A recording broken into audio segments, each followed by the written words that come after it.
আমাদের ব্যুরোর এই প্রোগ্রামটা আমরা দুটা ভাগে ভাগ করেছি। আসলে কৃতিত্বটা আমাদের যারা ব্যুরোর দায়িত্বে আছেন ওনাদের। ডিন হিসাবে আমি বলেছি আমার যা যা সহায়তা দরকার একটা ভালো অনুষ্ঠানের জন্য আমি ওনাদেরকে তা করতে সবসময় প্রস্তুত আছি। বুদ্ধিজীবী দিবস উপলক্ষে একটা আলোচনা সভা আমরা করব। এইটার উপর একটা আমাদের শিক্ষকদের মধ্যে একটা আলোচনা সভা হবে, আমাদের জ্ঞানকে আরো সমৃদ্ধ করার সুযোগ পাবো। দ্বিতীয় হচ্ছে আমাদের শ্রদ্ধেয় সহকর্মীবৃন্দ যারা ভিন্ন গবেষণা কর্ম করেন, আমাদের একটাই কাজ আসলে লেখাপড়া করা এবং গবেষণা করা। এই গবেষণা কর্মটাকে উৎসাহিত করার জন্য ওনারা ওনাদেরকে সম্ভাবনা প্রদান করবেন।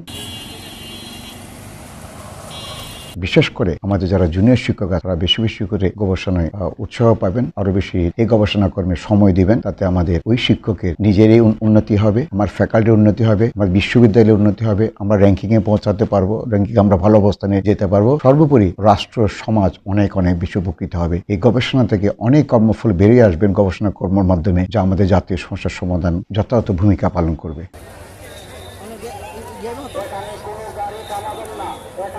আমাদের অনুষ্ঠানে আমাদের ব্যুরোর যে কর্মকর্তারা আছেন, চেয়ারম্যান এবং পরিচালক ওনারা থাকবেন, আমাদের মাননীয় উপাচার্য থাকবেন, আমাদের উপাচার্য মহোদয়, একাডেমিক এবং প্রশাসন দুজনেই থাকবেন। ডিন হিসেবে আমাকে দাওয়াত করেছেন, ইনশাল্লাহ আমি থাকার চেষ্টা করব। এবং আমাদের বরিষ্ঠ শিক্ষক যিনারা আছেন ওনারা থাকবেন এবং আমাদের প্রধান অতিথি বা প্রধান বক্তা হিসেবে আমাদের এনবিআর ন্যাশনাল বোর্ড অফ রেভিনিউর সম্মানিত চেয়ারম্যান আব্দুর রহমান সাহেব আসবেন বলে সদয় সম্মতি প্রদান করেছেন। বিশ্ববিদ্যালয়ের অন্যান্য যারা আমাদের গবেষণায় যারা অনেক খ্যাতি অর্জন করেছেন, যাদের অনেক ভালো ভালো গবেষণা আছেন, ওনাদেরকে ওনারা দাওয়াত করেছেন। আমরা আশা করি আমাদের সবাই উপস্থিত থাকবেন। অনুষ্ঠানটা অনেক সমৃদ্ধ হবে এবং অনেক ফলপ্রসূ হবে এবং এই অনুষ্ঠানে আমি সফলতা কামনা করি।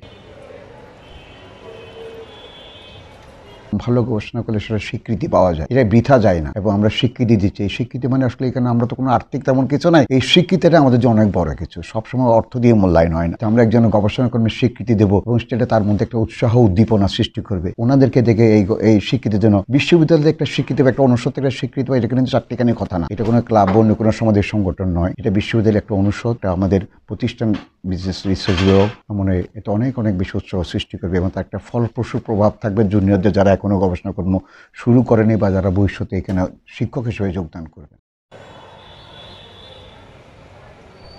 আমি মনে করি এটার মাধ্যমে যারা শ্রেষ্ঠ গবেষক এখানে নির্বাচিত হবেন এবং পুরস্কৃত হবেন, এনারা যেমন সম্মানিত বোধ করবেন, পাশাপাশি নবীন যারা গবেষকরা গবেষণা করছেন আমাদের ফ্যাকাল্টিতে, ওনারাও সামনে আরো বেশি গবেষণার দিকে আরো নিজে থেকে মনোনিবেশ করবেন। পাশাপাশি আরেকটা সেমিনার আছে, সেটা হচ্ছে knowledge and skills development for academic research and internship programme. আমি মনে করি আমরা যে স্টুডেন্টদেরকে যে অনেক সময় সুপারভাইজ করি ইন্টার্নশিপ প্রোগ্রামে, অনেক সময় আমরা একটু নিজেরাও একটু কনফিউজড হয়ে যাই যে আসলে থিসিস রিপোর্টের সাথে কিভাবে ইন্টার্নশিপ রিপোর্টের মধ্যে তারা ডিফারেন্সটা রাখবে। এবং এক্ষেত্রে আমি মনে করি যে ব্যুরো অফ বিজনেস রিসার্চের যে প্রোগ্রামটা, এখানে আমরা একটা ইনসাইট পাবো কিভাবে আমরা তাদেরকে ইন্টার্নশিপ প্রোগ্রাম জন্য এবং রিপোর্ট রাইটিং এর জন্য সুপারভাইজ করতে পারবো এবং তারা আরো কত ভালোভাবে ইন্টার্নশিপ প্রোগ্রামটা কমপ্লিট করতে পারবে।